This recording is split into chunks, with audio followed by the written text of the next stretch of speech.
une broche volée, un banquier disparu, et des chuchotements qui résonnent dans les couloirs éclairés au gaz. Bienvenue à Minuit Mystère, je suis votre hôte, Matisse. Dites-moi, d'où écoutez-vous ce soir? Votre présence rend chaque mystère plus palpitant, j'ai vraiment hâte d'entendre vos commentaires. Alors commençons. C'est par une de ces lourdes soirées de fin octobre, alors qu'un miasme jaune planait sur les toits de Londres et que les réverbères vacillaient comme s'ils hésitaient à percer le voile humide, que je me retrouvais assis devant l'âtre du 221B Baker Street. Dehors, le brouillard rampait comme une créature vivante, étouffant le bruit des sabots des fiacres et enveloppant la ville d'un calme inquiétant. Holmes, toujours plus intellectuel que saisonnier, était assis, recroquevillé, sur le canapé, ses longs doigts repliés sous son nez pointu et aquilin, les yeux mi-clos, contemplatif. Je revenais tout juste d'une visite à mon cabinet de Kensington, et comme à mon habitude, lorsqu'une affaire lui permettait un moment de répit, j'espérais obtenir de mon ami une conversation moins embrouillée par les cryptogrammes, charlatans ou les poisons mongols. Cependant, j'aurais dû m'en douter. « Vous avez changé de coiffeur, Watson », dit Holmes sans ouvrir les yeux. Je m'arrêtai au milieu de ma gorgée de thé, clignant des yeux. Comment diable! La coupe au niveau de la nuque est légèrement plus haute que la précédente. Seul le barbier Sedgwick de Paddington taille de cette façon, et comme il est près de votre cabinet et que l'odeur de myrte flotte encore légèrement sur votre col, le reste est évident. Holmes, dis-je en posant ma tasse avec un sourire, chaque soirée doit-elle commencer par une humiliation? Il eut un petit rire rare, mais avant que je puisse répondre, Madame Hudson entra avec un mot sur un plateau d'argent. De la galerie marchande, « Monsieur », dit-elle en regardant Holmes avec un mélange de curiosité et d'appréhension, « le messager a dit que c'était très urgent. » Holmes prit l'enveloppe délicatement, son expression s'accentuant au moment où ses yeux rencontrèrent le seau de cire. Une lettre ornée G, entrelacée avec l'image d'un lion rampant. « L'arcade dorée », murmura-t-il. « C'est vraiment curieux. L'arcade dorée ?» répétai-je. « N'est-ce pas la nouvelle promenade près de Piccadilly, un édifice grandiose fait de verre importé, d'intérieur velouté et doré et de curiosités étrangères ?»« Exactement, » répondit Holmes. « C'est le passe-temps favori de Sir Archibald Trask, financier, aventurier et collectionneur d'alliances étranges. S'il me convoque, il ne s'agit ni de vol de parfum ni de petits détournements de fonds. » Il brisa le seau et lut en silence, les sourcils froncés. « Eh bien ?» demandai-je. Holmes m'a passé la lettre. « Monsieur Holmes, je vous prie de vous rendre immédiatement à la Galerie Dorée. Une disparition des plus inquiétantes a eu lieu. Mon associé, Monsieur Charles Elliston, a disparu sous les yeux des visiteurs lors d'une exposition bondée. Aucune explication ne suffit, et pourtant l'affaire doit rester discrète. Scotland Yard provoquerait le scandale. J'ai confiance en votre discrétion et en vos talents. Bien à vous, avec toute l'urgence, Sir Archibald Trask. » Une disparition. Publique dans un espace contrôlé, ai-je demandé. Devant témoins, cela ressemble plus à une mise en scène qu'à un crime. Holmes se leva aussitôt. C'est précisément ce qui justifie l'enquête. Un prestidigitateur peut faire disparaître des lapins, mais un homme avec des ennemis et des dettes, cela demande bien plus de ruse. En moins d'une heure, nous avions hélé un fiacre et nous étions en route à travers la brume ocre de Londres, les lampadaires au-dessus de Piccadilly luisant tels des yeux vigilants. La Gilded Arcade se dressait devant nous, imposante structure, de treillis en fer forgé et de verre bombé, éclairée de l'intérieur comme un écrin. Elle scintillait étrangement dans la pénombre environnante, son intérieur illuminé par des lustres ambrés et des personnages affairés, enveloppés de fourrure et de dentelle. Sir Archibald Trask nous accueillit juste devant l'entrée voûtée. C'était un homme grand, grisonnant et flamboyant, vêtu d'une redingote bordée de velours, les mains jointes comme pour contenir son malaise.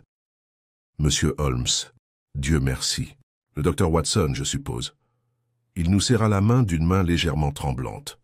Nous devons parler dans ma galerie privée. Je ne dois pas laisser la nouvelle arriver dans les colonnes des journaux à scandale. » Nous le suivîmes, devant une série de stands exotiques, tapis turcs, oiseaux mécaniques, parfums français et un pianiste jouant en mineur. La galerie résonnait du murmure de la haute société et du cliquetis lointain d'un défilé de jouets mécaniques. Dans la galerie supérieure, à l'écart de la promenade scintillante, Sir Archibald nous conduisit dans une pièce lambrissée, de cèdre, imprégnée d'une odeur de fumée de cigares et de vernis. Un objet unique dominait le centre de la pièce, une enceinte en velours entourant un socle en bois. Sur ce socle se dressait un automate finement sculpté, un singe plaqué or tenant un globe orné de pierres précieuses. C'est lors de l'inauguration de cette œuvre, dit Trask en faisant un geste, que Charles a disparu. Nous étions tous les deux là, Charles et moi, debout devant le public, présentant l'histoire supposée de l'orbe. Et puis, il a disparu. Parti ? Répéta Holmes en décrivant lentement un cercle autour de l'écran. Il n'a pas quitté la pièce ? Non. L'entrée était gardée et les fenêtres scellées. Plus d'une centaine d'yeux étaient braqués sur nous. Il se tourna pour régler l'automate. Une bouffée de fumée s'échappa du mécanisme du piédestal comme nous l'avions prévu pour un effet spectaculaire. Lorsque la fumée se dissipa, Charles avait disparu. Holmes resta silencieux un long moment. Puis il se retourna brusquement. Qui a actionné le fumigène? Un de nos jeunes techniciens. Un garçon nommé Albi. Il est terrifié, bien sûr, je l'ai confiné dans les quartiers du personnel pour le moment. Et l'automate? Holmes s'en approcha avec fascination, sortant une loupe de sa poche. Puis-je? Par tous les moyens. Holmes examina minutieusement l'appareil, murmurant pour lui-même. J'observai le socle. Aucune trappe en dessous, aucun mécanisme visible suggérant une dissimulation. C'est une impossibilité, marmonna Trask. Holmes se redressa. Et pourtant, Sir Archibald, les impossibilités sont souvent des probabilités mal déguisées. Dites-moi, Monsieur Elliston avait-il des ennemis? Trask hésita.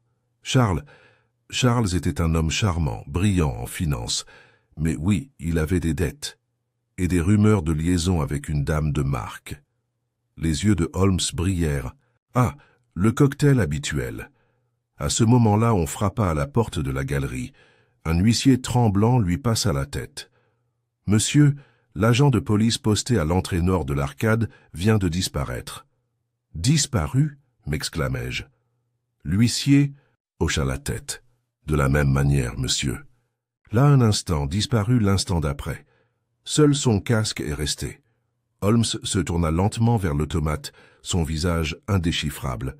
« Watson, » dit-il doucement, « je crois que notre magicien de scène est de retour pour un deuxième acte. » L'annonce d'une seconde disparition avait à peine quitté les lèvres de l'huissier que Holmes, avec cette fluidité soudaine qui le caractérisait lorsqu'il était ému par le parfum du mystère, se mit en mouvement. L'huissier, pâle, essoufflé, tordant sa casquette entre ses doigts, resta stupéfait tandis que Holmes passait à toute vitesse, criant vivement par-dessus son épaule. « Sir Archibald, restez ici. Watson, avec moi. » Nous suivions l'ouvreur, au pas de course, le sol en marbre poli de la galerie résonnant sous nos pieds. Les becs de gaz scintillaient sous la haute voûte, telles des étoiles lointaines emprisonnées derrière une vitre, projetant de longues ombres incertaines. Je ne pus m'empêcher de ressentir une sensation étrange, un mélange d'appréhension et d'euphorie. C'était ce frisson familier, qui ne survenait que lorsque Holmes était pleinement absorbé par la quête de l'inexplicable. À l'extrémité nord de l'arcade, au-delà d'une rangée de merceries luxueuses et de salons de thé exotiques, nous sommes tombés sur un petit vestibule qui s'ouvrait sur l'entrée arrière, une issue moins connue utilisée par le personnel et les commerçants. Le casque d'un policier solitaire était posé de travers sur le seuil carrelé. De l'agent. Lui-même, il ne restait aucune trace. Holmes s'accroupit, examinant le casque sans le toucher. Watson note l'angle de déplacement. Il ne l'a pas retiré volontairement. Observe les raflures près de la plainte. Je me penchai, observant le geste d'Holmes. Effectivement, une légère traînée noire se dessina à partir du seuil. Holmes se leva, l'expression rayonnante d'intérêt. Ce que vous voyez là, Watson, est la preuve d'une certaine précipitation, un mouvement lent. Et plus encore. Regardez. Il désigna une tache sur la vitre de la porte latérale, une empreinte de main partielle, floue, comme si quelqu'un s'y était lourdement appuyé pour reculer. Holmes sortit une loupe de son manteau et l'examina attentivement. Frais. Probablement dans les 10 dernières minutes. Alors, il s'agit d'un enlèvement, demandai-je. Peut-être, mais si c'est le cas, c'est une scène d'une finesse théâtrale. Aucun signe de lutte, aucun cri. La victime disparaît, mais les plus proches n'entendent rien. Nous sortîmes dans une étroite allée de service. La brume s'était épaissie depuis notre arrivée, et les becs de gaz se fondaient dans le brouillard comme des halos diffus. Des caisses, des tonneaux et des caisses de linge abandonnés bordèrent les murs. Holmes se déplaçait rapidement, scrutant le sol, se baissant de temps en temps pour inspecter les empreintes sur les pavés mouillés. Il s'arrêta brusquement à côté d'une pile de caisses d'expédition, tirant de la crevasse entre elles qu'un seul brin de fil cramoisi. « Ah, ah !» murmura-t-il. « Et là on commence à tirer sur le bord du rideau. Qu'est-ce que cela signifie, selon vous ? Notre agent disparu a eu une rencontre imprévue avec quelqu'un en costume de théâtre, peut-être en velours. Remarquez la teinte. » Le regard de Holmes se porta sur une porte en fer rouillé, encastrée dans le mur du fond. Il frappa 2 fois avec sa canne. Un écho sourd répondit. Sans attendre la permission, il sortit un instrument fin de sa poche et manipula adroitement la serrure. La porte s'ouvrit en grinçant dans l'obscurité. Une cave de stockage, dit Holmes en allumant une allumette. Nous descendîmes dans un étroit couloir qui sentait la pierre humide et la poussière. Des cartons étaient empilés pêle-mêle le long d'un mur. Holmes avançait, la lumière de son allumette vacillant, dans l'obscurité. Au fond, nous avons atteint une arche basse où les briques semblaient différentes, plus neuves, avec un mortier plus récent. Holmes passa ses doigts le long du joint. « Watson, murmura-t-il, observe attentivement. Ce mur est faux. » Il se pressa contre une brique légèrement surélevée. Avec un léger gémissement, un panneau s'ouvrit, révélant un court passage menant à une pièce exiguë. Et là, affalé, inconscient contre une pile de tapis, se trouvait l'agent disparu. Je me suis précipité pour vérifier son pouls. Il était faible mais stable. « Pas de blessure, pas de sang, dis-je. Mais son col sent quelque chose. » « Le chloroforme ?» Holmes hocha la tête. Brut mais efficace, il a été maîtrisé et dissimulé délibérément. Pas tué mais dissimulé. Il ne s'agissait pas d'un meurtre mais d'une diversion. « Une diversion ?» ai-je répété. En effet, un homme a disparu en public, l'autre silencieusement.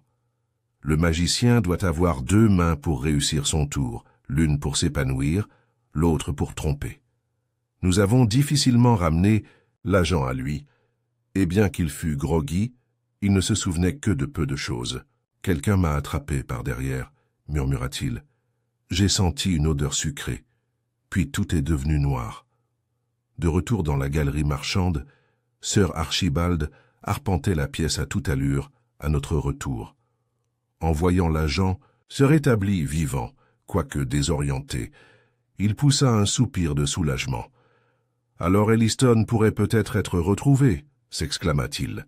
L'expression de Holmes, cependant, restait indéchiffrable. « Sir Archibald, je dois vous demander, combien de personnes étaient au courant du spectacle de fumée que vous aviez prévu pour le dévoilement de l'automate ? » Seulement quelques-uns de nos cadres supérieurs. Moi-même, Charles Elliston, le technicien Albee et ma secrétaire, Mademoiselle Lind. Mademoiselle Lind ? Mademoiselle Helena Lind. Elle coordonne nos expositions. C'est une femme très compétente, méthodique, discrète et d'une loyauté sans faille. Elle est avec nous depuis l'ouverture de la galerie. Le regard de Holmes se plissa. J'aimerais lui parler. Nous fûmes bientôt rejoints dans la galerie par Mademoiselle Lind, une grande femme calme et réservée, vêtue de bleu foncé, aux manières efficaces, mais sans froideur. Elle portait un carnet en cuir sous le bras et répondait sans hésitation aux questions de Holmes. « Mademoiselle Lind » commença Holmes. Monsieur Elliston avait-il exprimé de l'inquiétude ou de l'anxiété dans les jours précédant l'événement? Non, monsieur Holmes. Monsieur Elliston était d'excellente humeur. Il était particulièrement impatient de dévoiler l'automate. Je crois qu'il s'agissait d'une pièce qu'il avait personnellement acquise. Ah, il a donc contribué à son acquisition? Oui, d'un marchand de Lisbonne. On dit que le globe appartenait à un collectionneur d'antiquités mort. Holmes tapota pensivement du doigt le cordon de velours qui entourait le socle. Et le mécanisme? A-t-il été inspecté minutieusement avant la présentation? Par Albee, notre technicien, oui. Il n'aurait jamais permis qu'un mécanisme non testé soit exposé. Il en était très fier. Holmes sourit faiblement. « Mademoiselle Lind, auriez-vous l'obligeance de rassembler toutes les personnes présentes dans la galerie lors de la disparition? Vous-même, Albee et toutes les autres personnes directement impliquées. Je vais m'en occuper immédiatement. » Quand elle est partie, Holmes s'est tourné vers moi avec une lueur dans les yeux. Watson, réfléchissez au contexte. Un environnement contrôlé, un horaire connu, une distraction dramatique. Une diversion classique, ai-je ajouté. Exactement, et l'automate, apparemment la pièce maîtresse, a peut-être servi à bien plus qu'un simple divertissement. À ce moment-là, Miss Lind revint, conduisant un groupe de 3 individus. Le jeune technicien nerveux Albee, un homme moustachu, présenté comme le portier en chef, et un gentleman vigilant d'âge moyen, M. Quentin Veil, un bijoutier possédant une boutique près de l'extrémité et de l'arcade, qui avait été l'un des sponsors du dévoilement. Holmes leur lança un long regard pensif. « Merci à tous d'être venus. Je n'aurai besoin que de quelques instants de votre temps. Mais comprenez bien que le succès de cette enquête repose sur une honnêteté absolue et une observation attentive. » Il marqua une pause, puis continua. « L'un d'entre vous, consciemment ou non, a participé à une tromperie. Que ce soit intentionnel ou par manipulation, cela reste à déterminer. Mais la vérité, dit-il en se tournant vers l'automate et en passant un doigt sur sa base, est souvent cachée là où personne n'ose regarder, sous la merveille même qui commande notre regard. » Le silence qui suivit la déclaration de Holmes était chargé d'une tension inexprimée. La petite assemblée rassemblée près de l'automate, le technicien juvénile Albee, M. Quentin Veil au regard perçant et le portier en chef, robuste et en uniforme, se tenaient sous la lumière des lustres de la galerie, tels des acteurs appelés à l'improviste sur une scène. Holmes se déplaçait lentement autour du socle recouvert de velours, ses doigts parcourant légèrement l'ornementation en laiton de la base de l'automate, ses yeux fixés non pas sur la machine, mais sur les réactions subtiles de son public. « Commençons par le mécanisme lui-même, » dit Holmes. « Monsieur Albee, auriez-vous l'amabilité de nous montrer l'effet de fumée qui a accompagné le dévoilement ?» Albee, pâle et visiblement nerveux, hocha la tête et s'avança. « Bien sûr, monsieur, mais, eh bien, depuis ce qui s'est passé, on n'y a plus touché, plus depuis la disparition de monsieur Elliston. C'est précisément pour ça que je vous le demande. Continuez et faites exactement comme vous l'avez fait la nuit en question. » Le jeune homme hésita un instant avant de s'agenouiller devant un petit panneau encastré dans le socle. D'une main experte, il le dévissa et en sortit une petite fiole en laiton et un mécanisme d'allumage semblable à ceux utilisés dans les spectacles.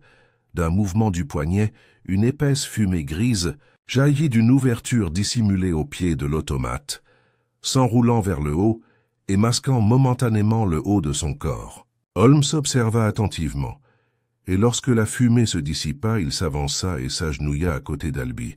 « Vous dites que c'est l'appareil complet? Pas de chambre secondaire? Pas de ventilation cachée? Aucun, monsieur. Le dispositif est assez simple. » Holmes examina l'ouverture, y plongeant la main de ses doigts gantés. Au bout d'un moment, il en sortit quelque chose. Une fine bande de lin brûlé. Curieux, murmura-t-il en le tenant à la lumière. Et je crois, ça ne fait pas partie du design. Il n'ajouta rien et reporta son attention sur le support de l'automate. Avec une autorité tranquille, il commença à examiner les planches autour du socle, tapotant avec sa canne, écoutant le son. « Watson, dit-il en se redressant, auriez-vous l'amabilité de vous joindre à moi ici? Appuie-toi, juste à côté de cette incrustation de laiton. » J'obtempérai et marchai là où il m'indiquait. Le sol bougea légèrement sous mes pieds. Rien de visible, mais suffisamment pour que Holmes l'entende immédiatement. « Exactement, dit-il. Un creux subtil sous le plancher. Dites-moi, Sir Archibald, cette plateforme a-t-elle été reconstruite pour l'exposition ?» Sir Archibald s'avança, les bras croisés, les sourcils froncés. « Oui, sur l'insistance de M. Elliston. Il a dit que l'automate nécessitait une platine sur mesure, quelque chose pour supporter son moteur interne, qui est assez lourd. » Holmes sourit faiblement. « Je commence à admirer la prévoyance de M. Elliston. » Il se tourna vers les autres. « Alors, M. Val, étiez-vous présent lors de l'inauguration ?»« Oui, » répondit le bijoutier d'un ton mesuré. « Je me tenais le long de la rampe à environ 1,20 m du socle. J'ai vu la fumée s'élever et lorsqu'elle s'est dissipée, M. Elliston avait disparu. Comme un tour de passe-passe. Ça, et pourtant, dit Holmes, vous n'avez vu aucune porte ouverte, aucun rideau se déplacer, aucun panneau de plancher se soulever, rien de tel. Holmes hocha lentement la tête. C'est souvent le cas avec les bonnes illusions. Mais elles laissent des empreintes, des signes révélateurs, si l'on sait où chercher. À ce moment-là, Miss Lind est rentrée dans la galerie, tenant un mince dossier. « Monsieur Holmes, dit-elle, j'ai compilé la liste que vous avez demandée, ceux qui ont eu accès aux coulisses ou aux travaux de construction pendant la semaine précédant l'événement. » Holmes accepta la liste avec une révérence courtoise. « Votre efficacité continue d'impressionner, mademoiselle Lind. » Tandis qu'il parcourait le document, je remarquai une pause, le front légèrement froncé. Sans un commentaire, il plia la page et la glissa dans la poche de son manteau. Puis avec l'air d'un homme choisissant son moment, Holmes s'adressa une fois de plus à la salle. « Mesdames et messieurs, je vous remercie de votre coopération jusqu'ici. Je crois que le mystère commence à céder à la raison, mais je dois maintenant imposer une restriction temporaire. Personne, hormis Sir Archibald et son garde désigné, ne doit pénétrer dans cette galerie ni s'approcher de l'automate jusqu'à nouvel ordre. » Sir Archibald acquiesça et le petit groupe fut congédié. Alors que les derniers d'entre eux sortaient, Holmes me fit signe de rester. « Watson, dit-il doucement, as-tu remarqué l'incohérence ? » « J'ai bien peur que non. » Holmes s'accroupit de nouveau près du socle et tapota légèrement la base. Quand Alby déclencha la fumée, le sol sous nos pieds trembla, un léger déséquilibre. Pourtant, plus tôt, lorsqu'il l'avait actionné hors de la présence du public, il n'y avait pas eu un tel déplacement. « Tu penses que quelque chose d'autre a été déclenché ?»« Je le crois. Un mécanisme secondaire, habilement dissimulé sous l'effet principal. Et surtout, je crois que l'automate n'a pas été conçu comme un simple artifice, mais comme un couvercle de trappe. » Il se leva et brossa son manteau. « Nous devons rentrer ce soir, après la fermeture. Le bâtiment étant fermé et le personnel parti, nous pourrons explorer la ville sans être dérangés. Ce soir-là, nous dînâmes tôt et rentrâmes à la nuit tombée. Sir Archibald nous accueillit discrètement à l'entrée d'un commerçant et nous guida vers la galerie aux volets clos, où les lustres brillaient faiblement, projetant de longues ombres sur le sol en marbre. L'absence de monde rendait le lieu inquiétant, comme une scène attendant le lever de rideau. Holmes ne perdit pas de temps.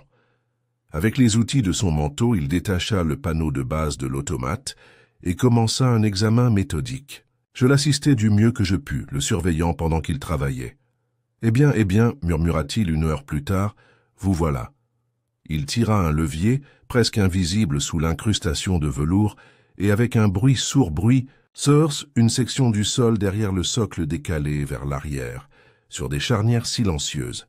« Un panneau coulissant, » murmurai-je. Exactement, juste assez grand pour qu'un homme puisse s'y glisser. Ajoutez-y une bouffée de fumée et un participant consentant, et l'illusion de la disparition est totale. Il éclaira l'ouverture avec une lanterne. Un étroit passage de pierre s'étendait vers le bas dans l'obscurité. « Watson, dit Holmes d'un ton sec et impatient, notre magicien n'a pas disparu, il est descendu. Nous avons suivi le passage jusqu'à une sorte de sous-sol, un espace inachevé, rempli de vestiges de la construction originale de l'arcade. Caisses poussiéreuses, robinetterie à gaz désaffectée et meubles oubliés. Au fond de la pièce se dressait une lourde porte en bois, scellée par un verrou en fer. Holmes s'en approcha prudemment. Il testa la poignée, puis l'ouvrit lentement. À l'intérieur se trouvait une petite pièce éclairée à la bougie. À la centre, assis à un bureau entouré de cartes, de registres et de 2 malles de voyage, se trouvait Charles Elliston. L'homme disparu se retourna lentement, son visage pâle mais composé. « Monsieur Holmes, dit-il, j'espérais rester caché plus longtemps. Pendant un long moment immobile, nous nous sommes observés tous les trois. Le célèbre détective, le médecin déconcerté et l'homme disparu, assis avec une sérénité troublante au cœur du mystère. La pièce, basse de plafond et humide de renfermé, semblait étouffée par la révélation.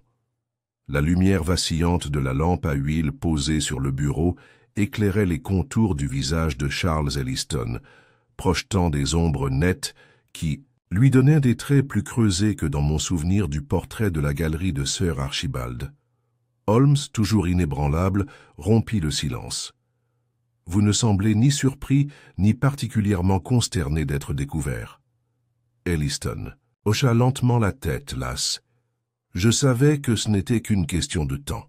Si j'avais vraiment voulu disparaître à jamais, monsieur Holmes, je ne serais pas resté dans les entrailles de l'immeuble. Cela, dit Holmes en entrant dans la pièce avec une grâce délibérée, suggère soit une arrogance considérable, soit quelque chose de plus désespéré. Le désespoir, dit simplement Elliston, du genre silencieux et totalement épuisant. Holmes me fit signe de fermer la porte derrière nous, puis s'assit en face du bureau d'Elliston. Je restai debout, incapable de contenir le flot de questions qui me montaient à la bouche. « Pourquoi disparaître ainsi ?» demandai-je. « Et pourquoi ici alors que toute la ville te recherche ?» Elliston croisa les mains sur le bureau, expira profondément et regarda Holmes, comme s'il évaluait la quantité de vérité à dire. « Vous comprenez déjà le mécanisme, » dit-il. « Je l'ai fait commander il y a des mois sous prétexte de présenter l'automate. Le panneau coulissant était de ma conception, habilement exécuté par un menuisier discret qui ignorait totalement son utilisation. La fumée, le timing, tout a été répété. Mais dans quel but, insistai-je. Holmes répondit avant Elliston. Supposons que M. Elliston, homme d'une grande perspicacité financière et d'une réussite apparente, se soit laissé piéger par des dettes, du chantage ou peut-être par la menace d'un scandale. Il avait besoin de s'échapper, mais pas simplement de fuir. Non, il avait besoin que le monde croie qu'il avait cessé d'exister. Ce n'est qu'alors qu'il pourrait rompre ses liens sans éveiller les soupçons.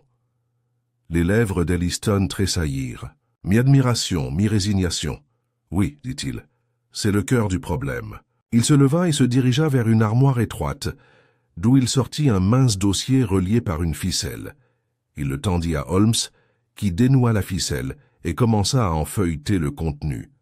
Correspondance, registre et pages de chiffres, griffonnées d'une écriture rapide. « Depuis 1 an, poursuivit Elliston, je me bats pour combler un manque à gagner dans nos comptes.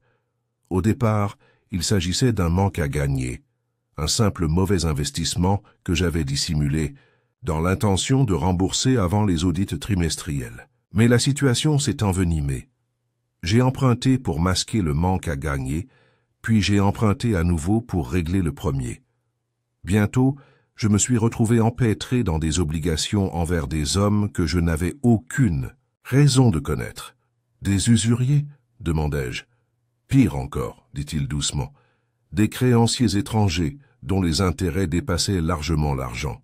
L'un d'eux en particulier, Grégor Malakhov, un nom que vous feriez bien de retenir, m'a clairement fait comprendre que si je faisais à nouveau défaut de paiement, ma vie serait très courte. Je jetai un coup d'œil à Holmes, dont le visage restait figé. Il ferma le dossier et le mit de côté. « Alors vous avez mis en scène une disparition. »« Oui, j'avais besoin que le monde me croie mort, disparu, introuvable. Avec une nouvelle identité et suffisamment de ressources, j'aurais pu fuir vers la Belgique, puis vers l'Est par bateau. Mais alors, il hésita. Holmes l'incita doucement. « Et alors ? J'ai commencé à soupçonner que quelqu'un d'autre était au courant, quelqu'un au sein de l'Arcade. » Le regard de Holmes s'éclaircit. « Un traître dans ton entourage ?»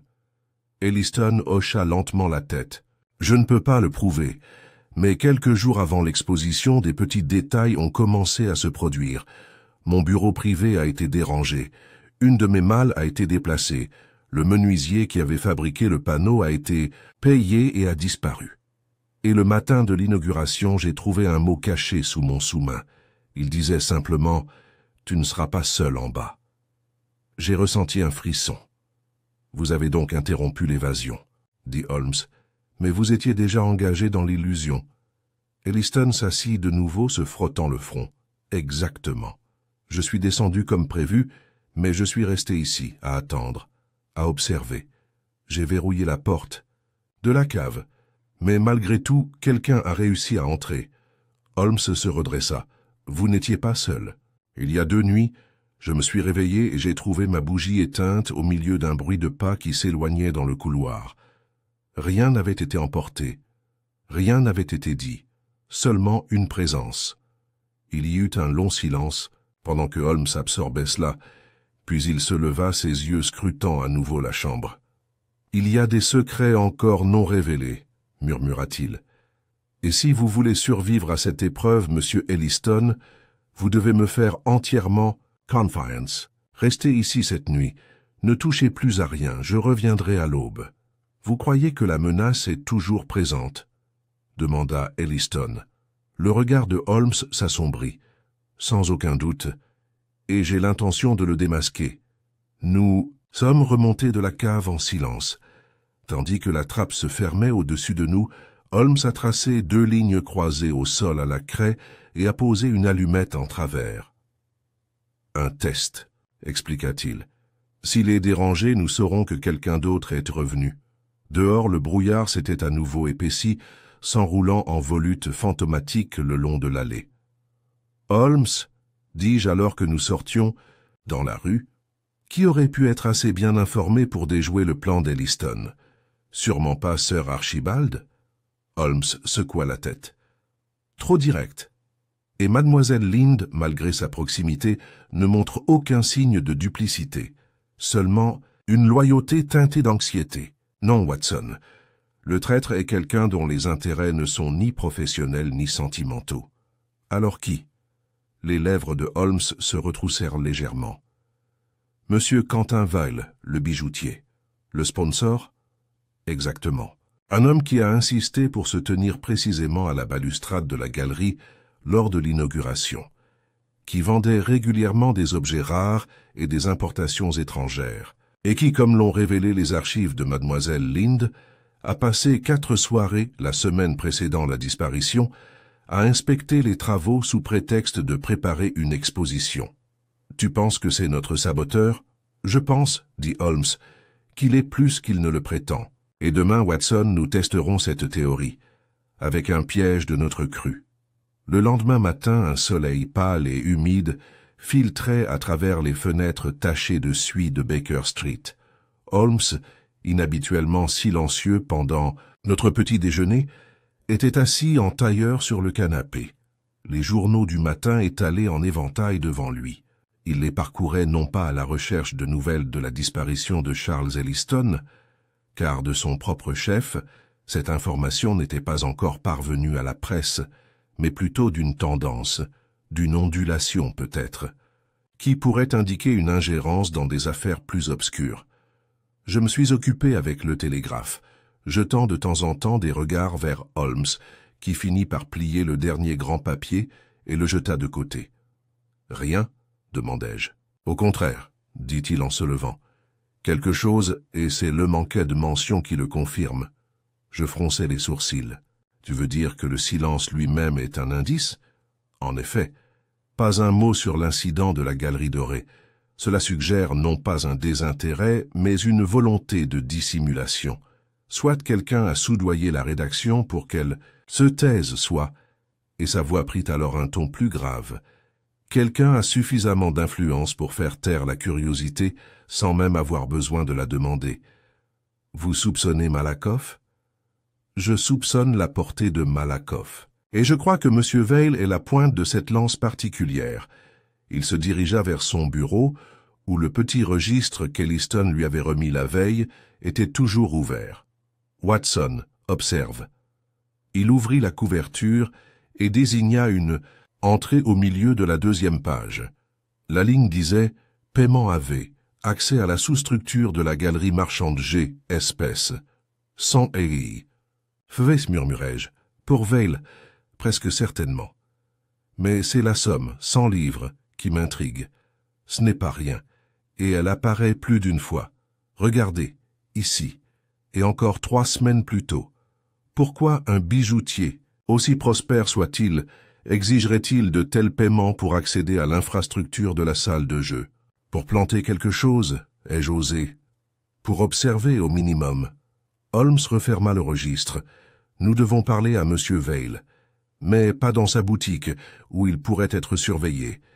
Nous allons créer l'appât parfait. Comment? Il m'a lancé un de ces regards brefs et malicieux qui annoncent d'eau toujours un acte de provocation calculé. Nous allons révéler que Charles Elliston est vivant et qu'il cherche à récupérer sa participation dans la Gilded Arcade. En milieu d'après-midi, le message de Holmes avait été délicatement diffusé par les canaux les plus discrets de la rumeur. Une remarque anodine lâchée dans le salon des gentlemen du Royal Colonial Club, un commentaire énigmatique laissé par un buraliste de confiance, dont la clientèle comprenait plusieurs correspondants mondains. En quelques heures, l'étincelle avait pris racine. À la tombée de la nuit, nous avons pris position face à la vitrine de Val, nichée sous l'arche ouest de l'arcade. La bijouterie était discrète. Panneaux d'acajou, lustres à gaz et présentoirs en velours ornés de pierres, scintillant sous la lumière tamisée. Aucun panneau sur la vitrine ne trahissait l'attention, mais l'expression de Holmes me indiquait qu'il tirait déjà ses conclusions. « Voilà », murmura-t-il, « du mouvement. » À travers la vitre, nous avons vu Vail sortir par une porte arrière, derrière le comptoir.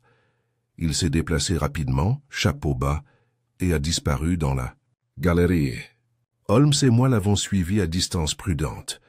Le bruit de nos pas étouffé par le sol en marbre et le bourdonnement omniprésent des passants du soir. Au lieu de sortir dans la rue, Vail prit un virage surprenant. Un escalier étroit marqué « Entretien et personnel ».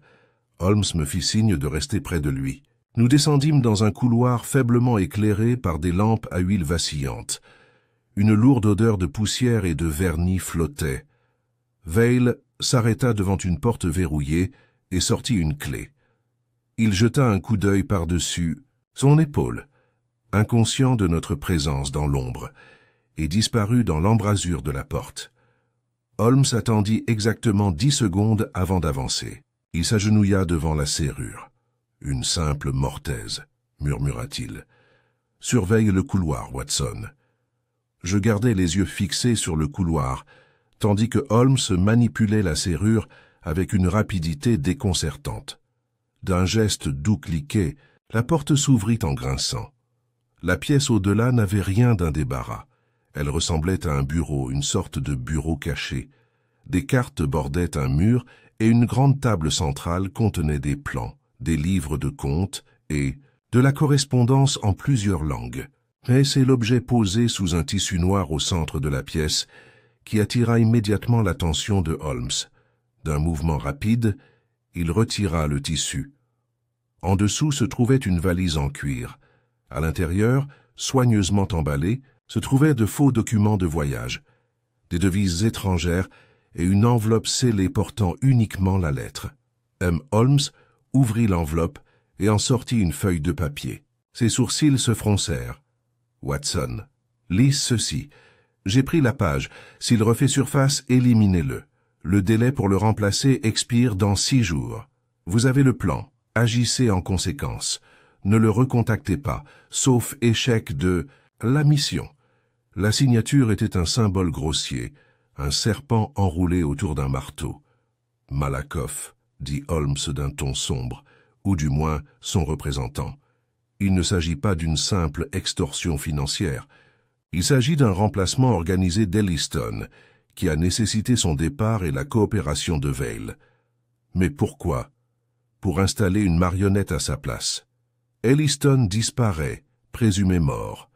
Un nouveau partenaire est annoncé, peut-être un investisseur étranger.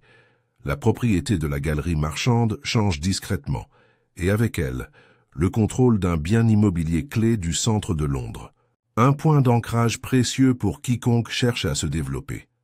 À ce moment-là, la porte derrière nous s'est refermée. Nous avons fait volte-face. Quentin Vail se tenait à l'entrée, le pistolet levé, son visage un masque de menace calme.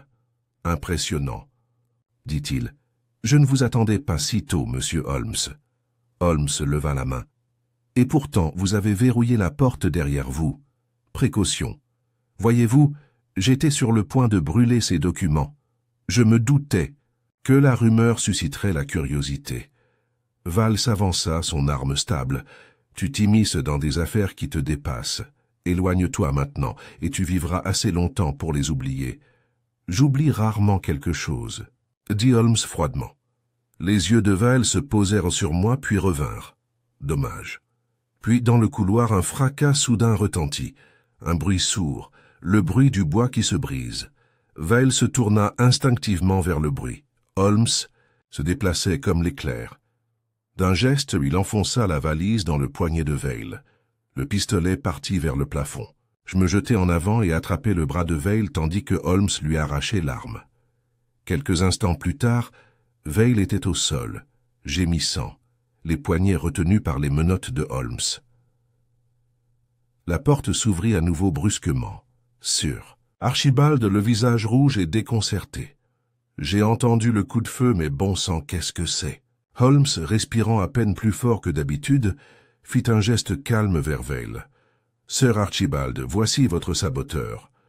Monsieur Vail agissait sur ordre d'un syndicat du crime qui cherchait à prendre le contrôle de la galerie marchande. Nous avons maintenant la preuve de sa correspondance et de son plan de remplacement. Scotland Yard aura besoin de votre déposition. Sir Archibald regarda la vallée silencieuse, puis les documents éparpillés, son expression s'assombrissant de compréhension. « Je vois », dit-il d'un ton sombre. « Alors l'affaire est plus grave que je ne le craignais. » Holmes redressa son manteau et regarda l'homme tomber avec un détachement glacial. « Nous n'en sommes pas encore au bout, Watson, » dit-il. « Mais la donne a changé. La disparition d'Elliston a été le point de départ. Ce qui suit pourrait bien être l'acte final. » L'écho du coup de feu de Val résonnait encore dans les couloirs inférieurs de la galerie marchande lorsque Holmes, imperturbable et méthodique, s'agenouilla près de l'homme tombé pour récupérer le pistolet. Pendant ce temps, je sécurisais la seule autre issue de la pièce, de peur qu'un complice ne tente d'intervenir. Holmes tendit l'arme à Sir Archibald, qui se tenait maintenant, raide sur le seuil, le visage vidé de son habituelle couleur patricienne. « Nous laisserons l'interrogatoire, formel à l'inspecteur Lestrade, » dit Holmes. « Mais vous, Sir Archibald, devez agir immédiatement. Limitez l'accès au niveau des coffres de l'arcade, interdisez toute entrée nocturne à la galerie et surtout, informez votre conseil d'administration qu'aucune modification du registre des associés ne sera prise en compte sans l'autorisation expresse de Scotland Yard. « Je m'en occupe moi-même, » répondit Sir Archibald d'une voix tendue. « Et cette créature ?» Il fit un geste vers Vail avec une répulsion non dissimulée. Il sera placé en garde à vue avant la fin de l'heure. Holmes jeta un Dernier coup d'œil à l'homme ligoté. Mais je soupçonne qu'il ne dira pas grand-chose de substantiel. Les hommes de sa trempe sont habitués à révéler leurs secrets. Nous avons laissé Vail sous bonne garde dans le bureau de Sir Archibald et sommes retournés à Baker Street, le temps que Holmes envoie un télégramme à Lestrade et organise le transport des documents interceptés. Puis, sans cérémonie, nous avons pris un taxi pour retourner à l'Arcade afin d'inspecter une dernière fois la cachette d'Elliston avant que toute piste ne disparaisse. Alors que les lumières de la ville scintillaient derrière les vitres embuées du taxi, je me suis retrouvé à retourner sans cesse les pièces du puzzle dans ma tête. « Holmes, dis-je, vous avez dévoilé le complot.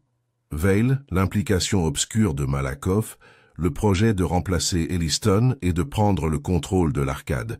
Pourtant, quelque chose m'échappe encore. » Holmes ne répondit pas tout de suite. Il regardait la brume, les doigts crispés sous son menton. « Ce n'est pas ce que nous savons qui me trouble, Watson, » dit-il enfin, « c'est ce qui reste délibérément caché. Vous vous souvenez des mots d'Elliston. Tu ne seras pas seul en bas. » « Oui, ai-je répondu. Il pensait que quelqu'un d'autre avait accès à la sous-structure, quelqu'un qui avait découvert son plan. » Holmes se tourna alors vers moi, les yeux brillants dans la pénombre. Et c'est bien ce que quelqu'un a fait. Mais pas Vail. Le rôle de Vail était logistique. Il a orchestré le sabotage et la disparition. Le timing des fausses lettres. La rumeur répandue sur les dettes d'Elliston, les pots de vin au charpentier. Mais ce n'est pas lui qui rôdait dans le passage la nuit. Tu crois qu'il y en a un autre? Je le sais. Quelqu'un qui connaissait non seulement le plan, mais aussi le moment précis où Elliston descendrait. Quelqu'un ayant un accès physique au souterrain de l'Arcade et suffisamment de confiance pour se déplacer discrètement. Mon esprit s'est tourné vers les quelques personnes qui correspondaient à cette description. « Mademoiselle Lind », murmurai-je. Holmes hocha lentement la tête. « C'est une possibilité que je n'écarte pas. » Nous arrivâmes à l'entrée des artisans de l'Arcade. Il était tard, presque minuit, et les couloirs, dépouillés de leur éclat habituel, avaient pris une allure fantomatique. Les lustres avaient été tamisés au minimum, et le marbre poli ne brillait plus, mais s'était terni sous la lueur jaune. Holmes avança avec une prudence délibérée. Nous traversâmes le couloir latéral, retraçâmes le chemin jusqu'à la trappe cachée sous la scène de l'automate et descendîmes une fois de plus dans l'obscurité du refuge d'Elliston. À notre grande surprise, nous avons constaté que la ligne tracée à la craie par Holmes sur le joint de la trappe était intacte. L'allumette reposait toujours là où il l'avait posée la veille. « Aucune intrusion, ai-je observé. »« Peut-être, » dit Holmes, « ou peut-être un visiteur prudent. » Nous sommes entrés dans la chambre et avons trouvé Elliston assis, comme auparavant, bien que son teint ait considérablement pâli. « Tu es de retour, dit-il. Bien, je m'attendais à... » Il s'est arrêté. « Qu'est-ce que c'est » demandai-je. Il se leva et se dirigea vers le petit bureau, récupérant un morceau de papier plié. Il le tendit à Holmes. J'ai trouvé ça glissé sous la porte, il y a moins d'1 heure. Holmes déplia le mot. Une phrase était griffonnée sur la page. La clé se trouve là où le singe regarde. Holmes fronça les sourcils et me tourna le papier. Une énigme, Watson, et une énigme posée en silence, sous toute réserve. Il se tourna vers Elliston. Tu n'as dit à personne que tu étais resté ici. Seulement vous et Sir Archibald, et mademoiselle Lind. Elliston hésita. Elle se doutait de quelque chose, je crois. Elle a toujours été perspicace. Holmes ne dit rien, mais empocha le billet. Il se retourna et examina à nouveau la pièce. Puis, avec sa brusquerie habituelle, il pivota sur ses talons. Nous retournons là-haut, immédiatement. En 15 minutes, nous étions de nouveau devant l'automate dans la galerie, l'Arcade complètement immobile à l'exception des légers craquements de ses poutres se préparant pour la nuit. Holmes s'avança devant le singe automate et fixa son visage doré. Là où le singe fixe, dit-il à voix haute, remarquez les yeux, Watson, pas vers l'avant, inclinés. Je me suis accroupi. Vers l'arche la plus éloignée. Holmes suivit le regard implicite à travers la pièce jusqu'à un panneau de bois encadré par 2 colonnes corinthiennes dorées. À première vue, il semblait décoratif, mais Holmes s'approcha et appuya doucement sur le coin. Le panneau céda avec un léger clic. Derrière se trouvait une étroite alcôve d'à peine 1 mètre de profondeur. À l'intérieur se trouvait une armoire verrouillée. Holmes se retourna. « Watson, veux-tu aller chercher mademoiselle Lind ?» J'obéis et la trouvai toujours dans son bureau, examinant des reçus à la lueur des bougies. Elle se leva aussitôt quand je lui expliquai. À son arrivée dans la galerie, elle n'a pas posé de questions. Holmes a fait un geste vers le cabinet. « Mademoiselle Lind, dit-il, j'ai besoin de votre porte-clés. » Sans protester, elle le lui tendit. Holmes les tria rapidement, trouvant d'instinct celui qu'il recherchait. La serrure s'ouvrit avec un léger claquement. À l'intérieur de l'armoire se trouvaient 4 objets. Un 2e faux passeport sous le nom Elias Tran, le pistolet, un journal noir relié en cuir et une enveloppe scellée adressée à Grégor. Malakoff Holmes ouvrit le journal en premier. Les entrées y étaient datées et détaillées. Nous lûmes en silence, les sourcils froncés. Ils ont été écrits par Miss Lind. « Je n'avais jamais voulu que ça aille si loin, » dit-elle derrière. « Nous. » Mais Charles était idiot, romantique. Il pensait pouvoir disparaître sans problème, que personne ne serait blessé. Holmes se tourna vers elle et ferma doucement le livre. « Tu étais les yeux en bas, n'est-ce pas ?» dit-il. « Oui, » murmura-t-elle. « Je l'ai suivi, non pas par trahison, mais par peur. Je soupçonnais son plan et pensais le dissuader. Mais ensuite, Val m'a trouvé, il m'a menacé. Il a dit que si je ne coopérais pas, il ferait du mal à ma sœur à Brighton. Et ainsi, tu es devenu leur messager silencieux. Oui, mais tu as prévenu Elliston. » Elle hocha la tête. J'ai glissé le premier mot sous sa porte. Je ne pouvais pas arrêter Vale, mais je ne pouvais pas le laisser mourir non plus. Il y eut un long silence. Finalement, Holmes recula. « Vous nous accompagnerez à Scotland Yard. Je ferai tout mon possible pour vous protéger. Mais votre histoire doit être racontée fidèlement et intégralement. » Mademoiselle Lind hocha lentement la tête, les yeux brillants mais secs. Alors que nous entrions dans la fraîcheur du hall principal de l'arcade, Holmes regarda une fois de plus l'automate et l'armoire scellée dans l'alcôve. « Le singe, » murmura-t-il, « n'a jamais menti.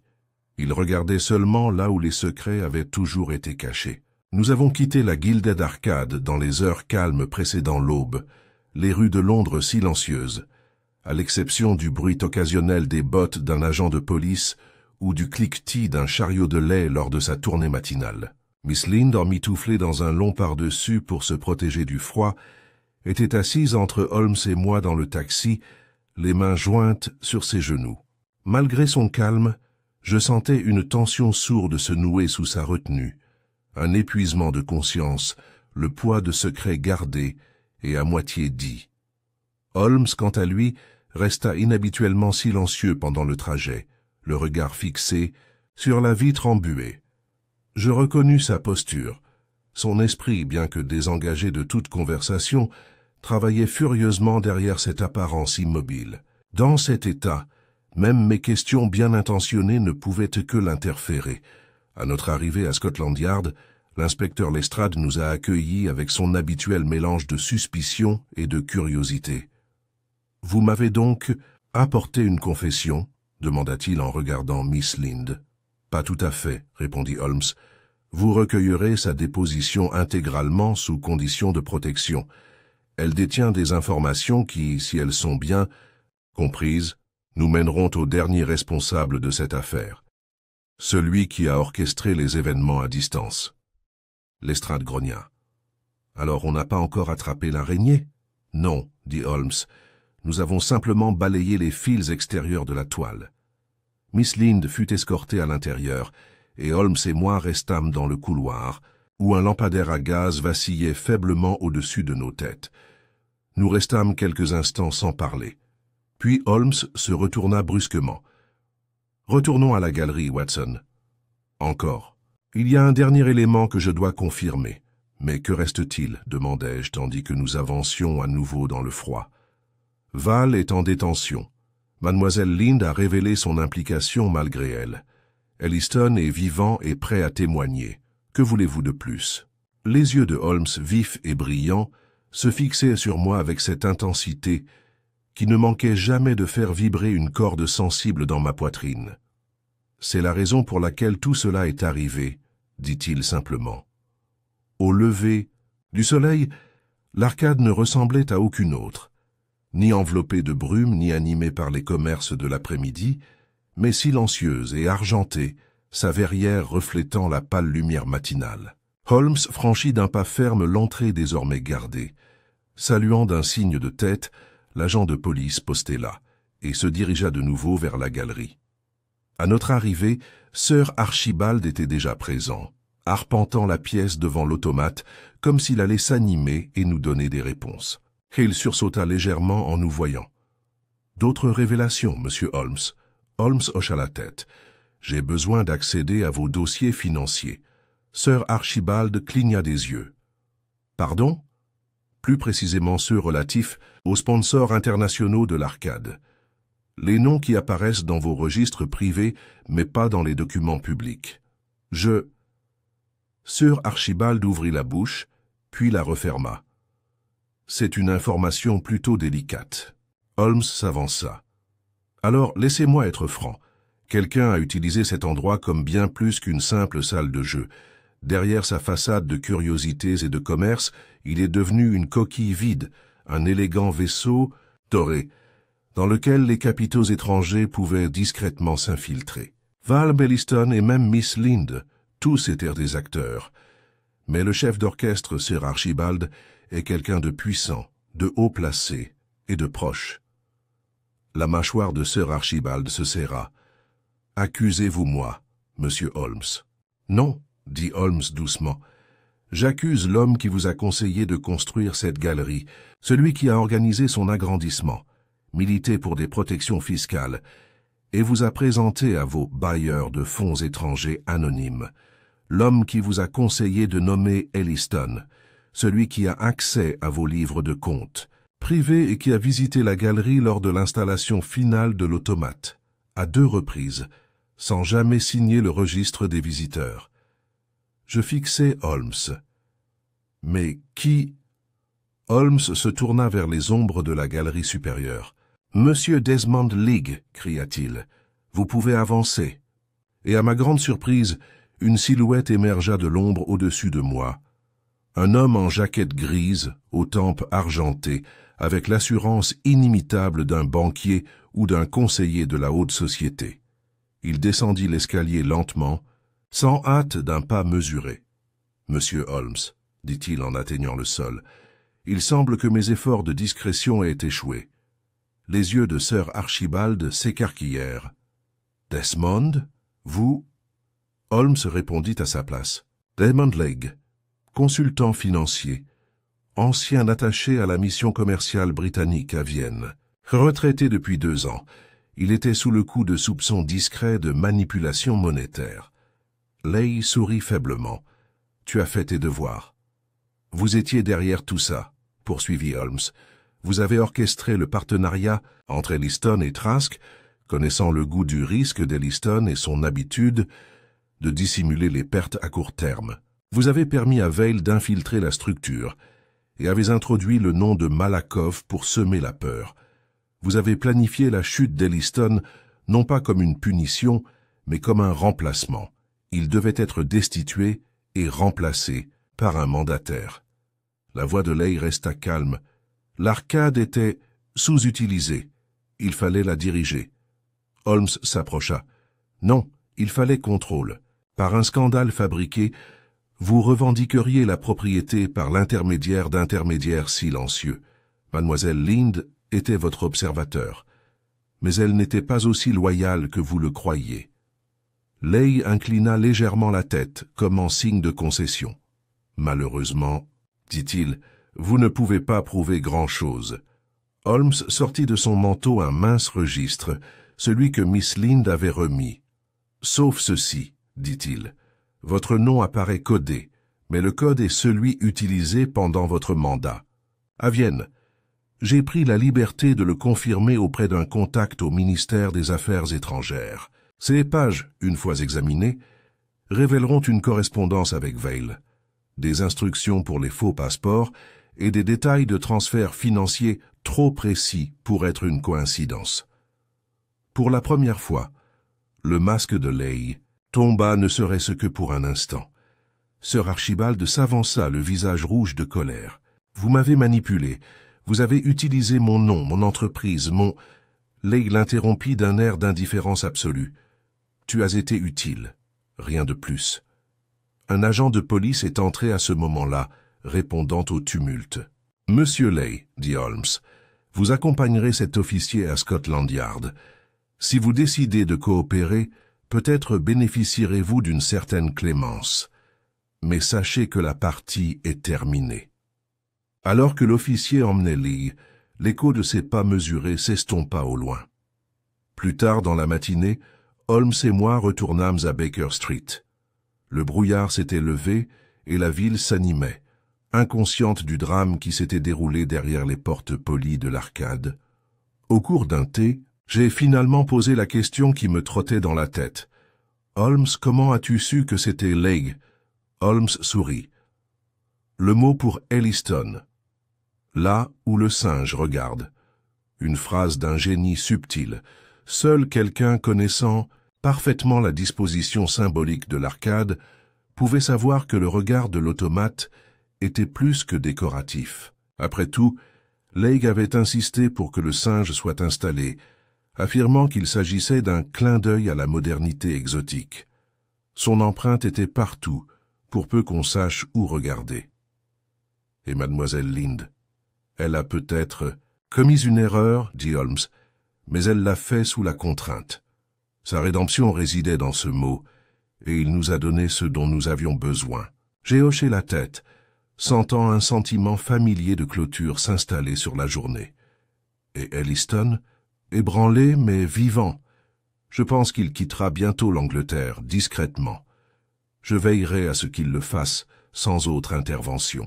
Holmes se versa une autre tasse de thé, puis se pencha en arrière sur sa chaise. Voyez-vous, Watson, au final, le jeu ne se résumait pas à des disparitions ou à des trappes. Il s'agissait d'influence, de la façon dont le silence s'achète et s'échange, dont les apparences sont orchestrées. L'arcade n'était que la scène.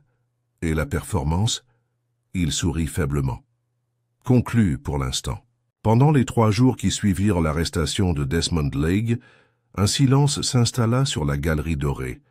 Un calme trompeur, pareil au silence qui suit un coup de tonnerre. Les journaux, bien sûr, eurent vent de l'affaire, malgré les efforts de Holmes pour restreindre l'information. Au matin du 4e jour, les gros titres fusèrent avec une vigueur sensationnelle.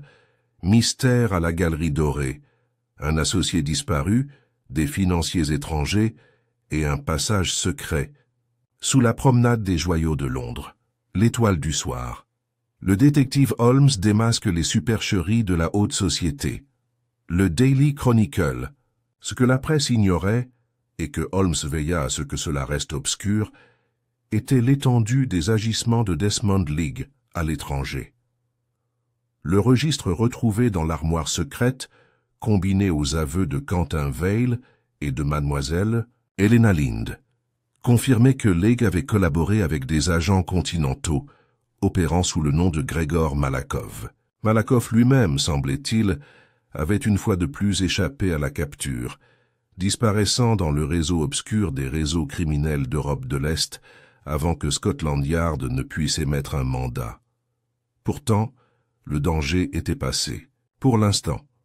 Charles Elliston, conseillé par Holmes, embarqua discrètement sur un ferry de nuit à destination de la Belgique sous une nouvelle identité, muni de documents juridiques l'absolvant de toute complicité. Holmes avait obtenu cela grâce à un remarquable mélange de persuasion et de présentation méticuleuse des preuves, démontrant qu'Elliston, bien qu'imprudent et évasif, avait finalement cherché à se distancier du complot plutôt qu'à en tirer profit. C'était le 5e matin que Holmes et moi étions de nouveau assis devant le feu au 221B Baker Street, le brouillard se frottant doucement contre les vitres et les faibles bruits des laitiers et des vendeurs de journaux s'élevant de la rue en contrebas. Holmes était d'humeur pensive, tout juste rentré d'une séance à huis clos à Scotland Yard, où l'estrade avait partagé les premiers résultats des interrogatoires. Il avait peu parlé à son retour, mais je pouvais deviner à sa façon de remplir sa pipe, méthodiquement avec de longues pauses entre chaque geste, que les rouages de la déduction n'avaient pas encore cessé de tourner. J'avoue, comment sais-je, que je croyais l'affaire réglée. Val en prison, Leigh démasquée, Mademoiselle Lind innocentée, Elliston parti. Pourtant, vous semblez toujours troublé. Holmes ne leva pas les yeux.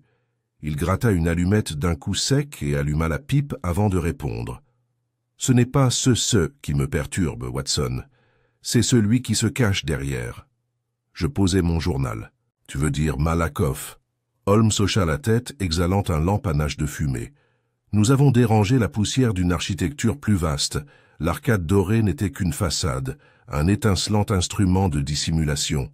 Leigh était un fonctionnaire, brillant et dangereux lui-même, mais néanmoins un serviteur, et les serviteurs ne financent pas les rachats internationaux, ni n'orchestrent le remplacement de financiers anglais par des mandataires étrangers sans leur soutien. Je me suis penché en avant. Tu crois que Londres est infiltrée? Je crois, dit gravement Holmes, que des éléments de Londres, ses propriétés, ses clubs, ses registres, sont déjà compromis. La stratégie de Leigh consistait à créer une trace écrite si complexe, si apparemment légitime, qu'aucune autorité ne pouvait la démêler. Il a presque réussi. Sans la disparition simulée d'Elliston et l'avertissement énigmatique de « Miss Lind », nous n'aurions peut-être jamais su que le réseau existait. Il se leva alors et se dirigea vers son bureau, d'où il sortit un dossier marqué d'un ruban noir. À l'intérieur se trouvaient des copies de documents du cabinet de Leigh, annotés de l'écriture arachnéenne de Holmes. « Imaginez ceci, dit-il en me tendant une page. Une liste de sociétés écrans opérant sous l'égide financière de l'Arcade. Regardez, 4 d'entre elles ont été dissoutes dans les 24 heures suivant l'arrestation de Leigh. Dissoutes, Watson. Disparues, bureaux fermés, archives effacées. J'ai étudié les noms. McLean & Orban LT, exportation de Saint-Cyrille, chambres Axiom et maison de design Levantine. Mais que peut-on faire? Rien simple pour l'instant, répondit Holmes, pas avant de savoir qui tient la laisse. Et c'est une question qui, je le crains, pourrait bien exiger plus que de la déduction. Il se détourna, se dirigea vers la cheminée, puis s'arrêta. Il y a cependant un détail qui pourrait encore donner lieu à un fil conducteur. Il sortit de la poche de son manteau un petit paquet enveloppé dans du ciré. Ceci a été retrouvé dans le bureau de Leigh. Il ne figurait pas parmi les objets catalogués par les officiers de la cour. Il a été volontairement oublié, je suppose, ou ajouté ultérieurement par une main invisible. Il déballa le paquet pour révéler une étroite boîte en velours noir. À l'intérieur se trouvait une broche délicate, étrange et remarquablement ornée. En forme de lys, ses pétales étaient en filigrane d'argent incrustés de minuscules éclats de saphir. Au centre, un symbole gravé sur du jet, un serpent abstrait torsadé en spirale. Holmes le tenait à la lumière. Ce symbole apparaît à 2 endroits. Une fois dans le journal de Leigh et une autre fois dans l'enveloppe adressée à Malakoff. Je crois qu'il s'agit de la marque d'une organisation plus vaste, celle que Leigh servait, celle que Vail redoutait. Quelle organisation? Voilà, Watson, dit Holmes en refermant la boîte. C'est une question qui pourrait nous mener en terrain plus obscur. Mais le nom sous le symbole écrit une seule fois et en chiffres a été traduit par Mademoiselle Lind, avant qu'elle ne quitte le yard. Il se tourna, la voix basse. Eosphore. J'ai cligné des yeux. L'étoile. Du matin? Un masque poétique, sans doute, murmura Holmes, mais un masque que nous n'oublierons pas. Cet après-midi-là, Mademoiselle Lind visita Baker Street une dernière fois. Elle entra discrètement, vêtue d'un simple manteau gris, les cheveux soigneusement coiffés sous un chapeau modeste. Elle remercia Holmes avec une dignité solennelle et me tendit un petit paquet enveloppé dans du papier Kraft. « C'est de la part de Charles, » dit-elle doucement. Il souhaitait exprimer sa gratitude pour avoir cru pouvoir encore retourner à la lumière.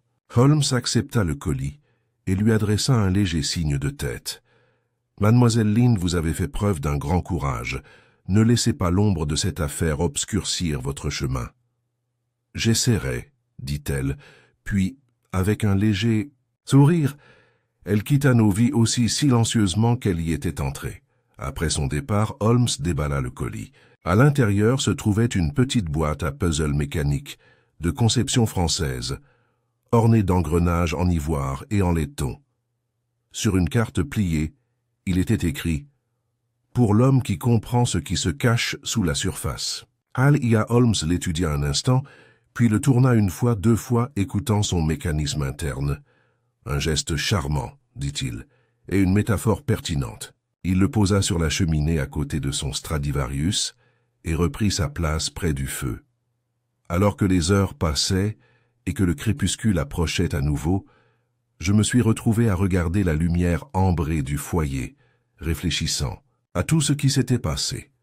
L'affaire de la Galerie Dorée avait commencé par une disparition, s'était déroulée par des trappes et des fausses identités, et s'était terminée par la révélation discrète d'une menace cabalistique. Et pourtant, comme Holmes l'avait dit, la représentation n'était pas vraiment terminée. Elle s'était simplement déroulée en coulisses. Et donc j'ai pris ma plume et j'ai recommencé à écrire, car je savais qu'un jour, peut-être plus.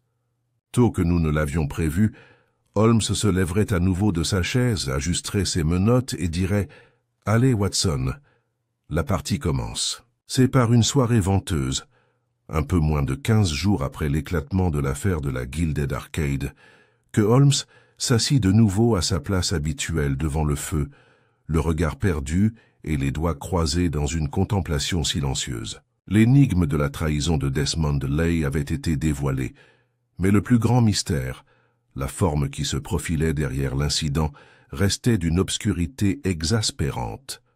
La broche ornée de l'emblème du serpent tordu, désormais bien rangée dans un tiroir verrouillé, avait été envoyée à Mycroft pour analyse par des voies non officielles.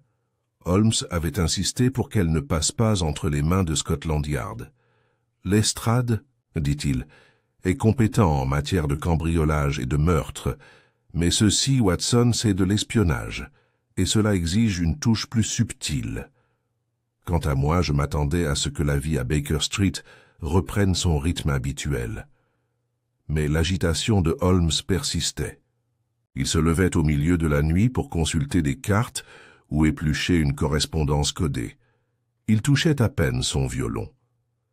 La boîte à énigmes mécanique de Charles Elliston était posée, fermée, sur la cheminée, ses rouages scintillants, comme des secrets encore à révéler. C'est donc avec un sentiment croissant de malaise que j'ai remarqué qu'un soir, Holmes se leva brusquement de sa chaise et dit « Watson, je crois qu'il est temps que nous examinions sérieusement. L'énigme. Tu veux dire la boîte ?»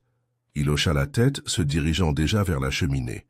Vous vous souvenez peut-être qu'Elliston se vantait autrefois, quoique discrètement, de son penchant pour la mécanique française. Il admirait le travail d'Étienne Lemoine, un artisan toulousain qui dissimulait des compartiments dans des compartiments. Cette boîte, je suppose, n'était pas seulement décorative. Il a placé l'appareil sur la table entre nous, a allumé une nouvelle lampe et a récupéré son objectif. Le coffret était exquis. Pas plus grand qu'une bible de poche, il était orné de panneaux de laiton incrustés de motifs géométriques, chacun subtilement asymétriques. En son centre se trouvait un cadran miniature à 6 rayons, chacun terminé par une petite perle couleur rubis. Holmes tourna le cadran avec précaution. Il y eut un léger cliquez, puis un autre. Il s'arrêta. « Remarquez ceci, Watson. Le 5e rayon est légèrement plus long.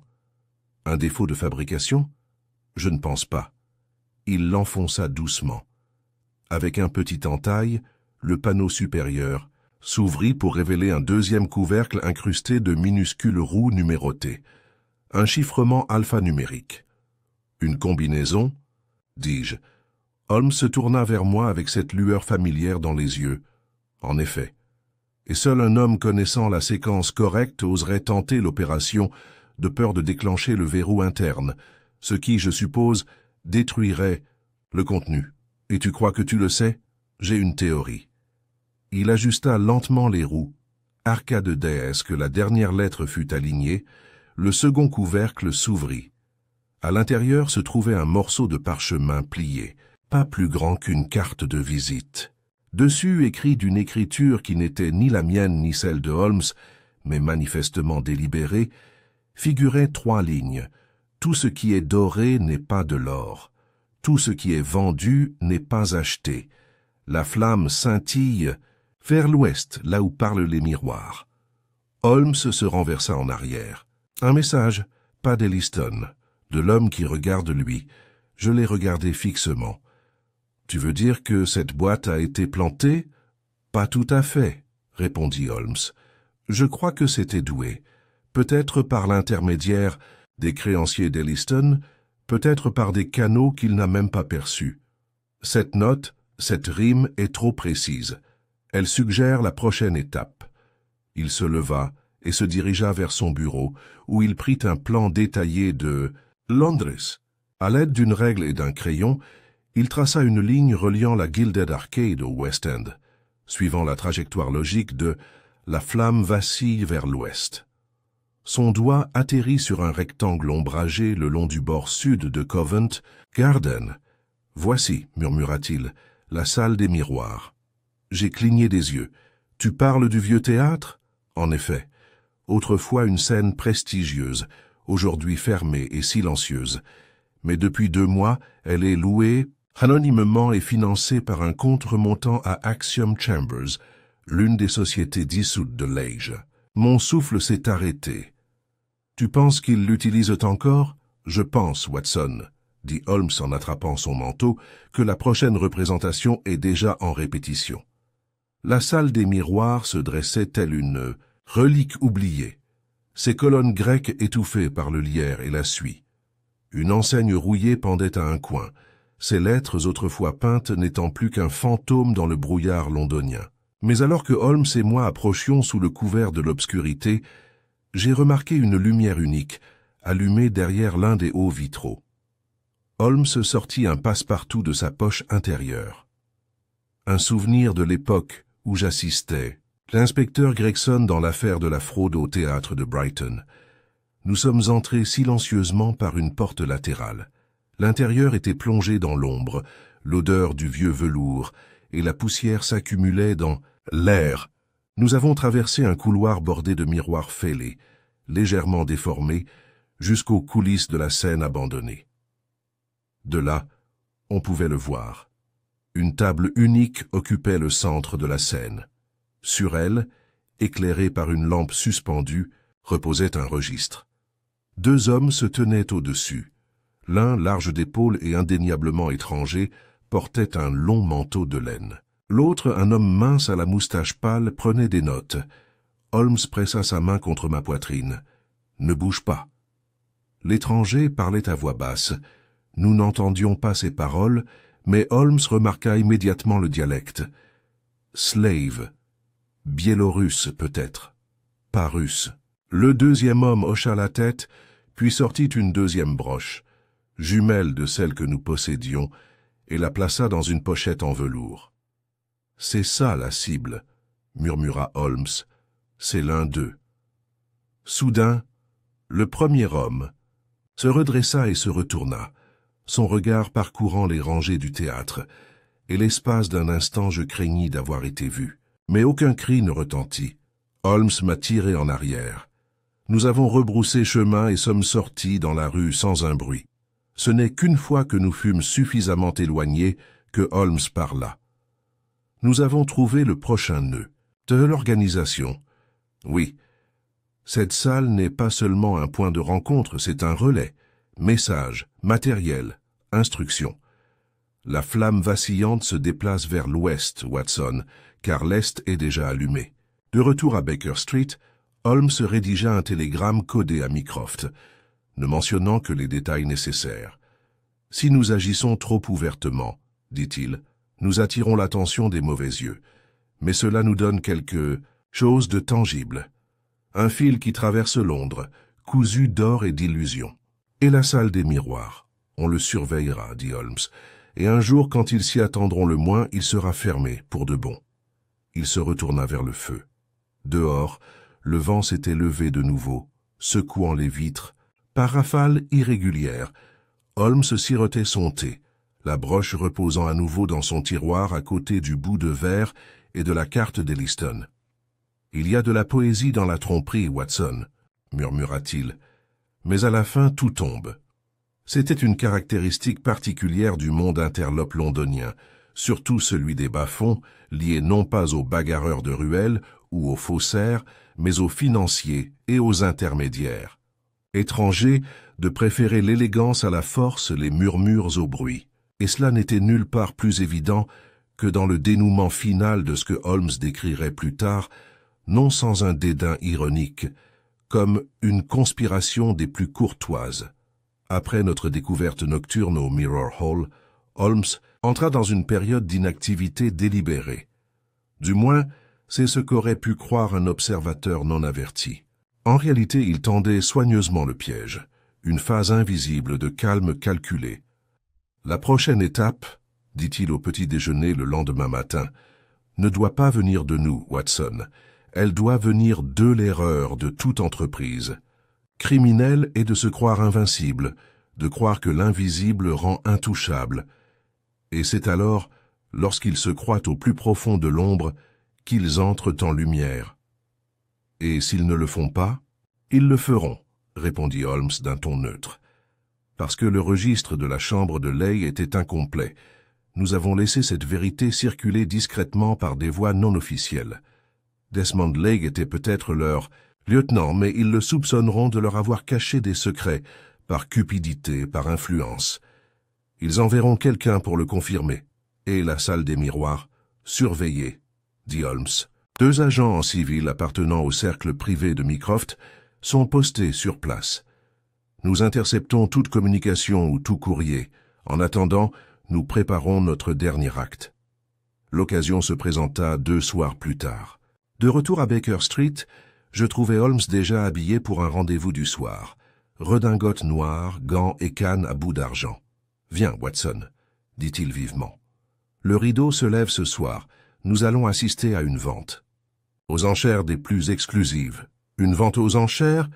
De silence, répondit Holmes, retenu derrière une porte verrouillée, entouré d'hommes qui parlent par gestes et portent des gants. Non par élégance, mais pour cacher leurs bagues. Je n'avais aucune idée de ce qu'ils voulaient dire, mais j'avais appris, dans ce genre de situation, à ne pas poser de questions avant que le dernier coup n'ait été joué. Nous fûmes conduits en taxi privé à une adresse près de Lincoln's Inn, où un club de gentlemen, dont je n'avais jamais entendu parler auparavant, se cachait derrière le lierre et le grès. Le bâtiment ne portait aucune enseigne, seulement un heurtoir en laiton en forme de tête de lion. Holmes frappa une fois, puis 2 fois rapidement, puis marqua une pause et frappa à nouveau. La porte s'est ouverte pour nous laisser entrer. À l'intérieur se trouvait une pièce d'une opulence silencieuse. Des rideaux de velours, un lustre, tamisé par des abat-jours en soie rouge, et une douzaine d'hommes assis en silence à une table en forme de croissant. Aucun ne portait de signe distinctif. Certains portèrent des masques. L'air embaumait une légère odeur de jasmin et de fumée. De bois. Un homme se leva du bout de la table. Il portait un masque noir en forme de domino et fit un geste vers le centre de la pièce. Holmes s'avança, sortant de son manteau la broche récupérée dans le cabinet de Leigh. Il la posa silencieusement sur le tapis de velours.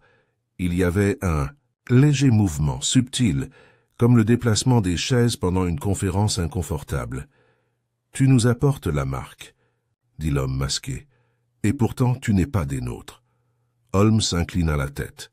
« Je vous apporte plus que ça, je vous préviens. Desmond Leigh est compromis. Val aussi. La chambre sous l'arcade aussi. La police veille. Mais il est encore temps de disparaître si l'on sait comment. Un silence s'installa. Alors l'homme masqué dit « Et que demandez-vous en échange de ce cadeau ?» Holmes s'est tourné vers moi puis est revenu vers la pièce. « Rien. » Un autre murmure. « Sauf, continua Holmes, pour la restitution de ce que vous avez pris à Charles Elliston. Plus de silence. »« Sa vie, » clarifia Holmes. « Son nom. Sa liberté. Vous avez essayé de l'effacer. Je veux que ce registre soit corrigé. » L'homme masqué rigola, même si cela ne contenait aucune trace d'humour. « Vous iriez dans la fosse au lion pour demander qu'un nom soit rendu à un homme. Qui a déjà disparu? »« Non, dit doucement Holmes. J'irai là-dedans pour m'assurer que votre petite société sache ce que je n'ai pas apporté. » Il recula et ouvrit une seconde pochette en velours.